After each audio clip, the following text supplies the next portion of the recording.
বিশ্ব স্বাস্থ্য সংস্থার পদ বানিয়ে নেন পুতুল।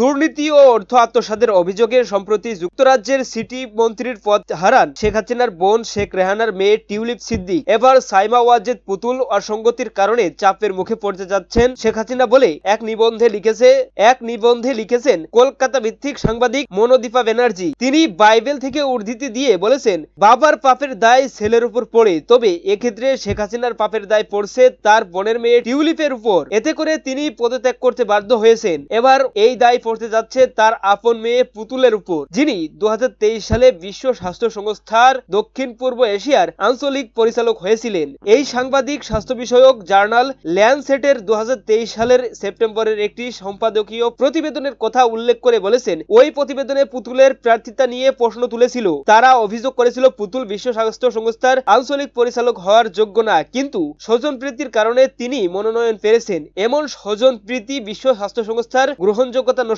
করবে। এছাড়া 2023 সালে ব্রিটিশ সংবাদ মাধ্যম ফিনান্সিয়াল টাইমসও তার যোগ্যতা নিয়ে প্রশ্ন তুলেছিল।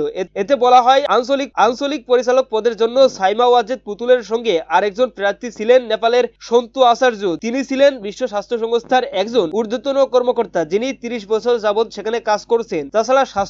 তাছাড়া জনস্বাস্থ্যের উপর তার পিএইচডি ডিগ্রি রয়েছে। অন্যদিকে সাইমা ওয়াজেদ পুতুল মানসিক স্বাস্থ্য সচেতনতা নিয়ে কাজ করতেন। তার বেশিরভাগ কাজ ছিল অটিজম নিয়ে। প্রতিবেদনে আরো বলা হয়েছে, সাইমা ওয়াজেদ স্কুল সাইকোলজিস্ট হিসেবে প্রশিক্ষণপ্রাপ্ত এবং এছাড়া তিনি দাতব্য ও গবেষণা সংস্থা দেখাশোনা করেন। একটি আন্তর্জাতিক সংস্থায় বড় বাজেট নিয়ে কাজ করার অভিজ্ঞতা তার নেই। আঞ্চলিক পরিচালক হওয়ার আগে পুতুল তার মা ও তৎকালীন প্রধানমন্ত্রী শেখ হাসিনার সঙ্গে বিভিন্ন সফরে যেতেন। দর্শক, এই ছিল আজকের সর্বশেষ আপডেট নিউজ। সকল প্রকার আপডেট নিউজ সবার আগে পেতে আমাদের চ্যানেলটি সাবস্ক্রাইব করে পাশে থাকুন। ধন্যবাদ সবাইকে। আল্লাহ হাফেজ।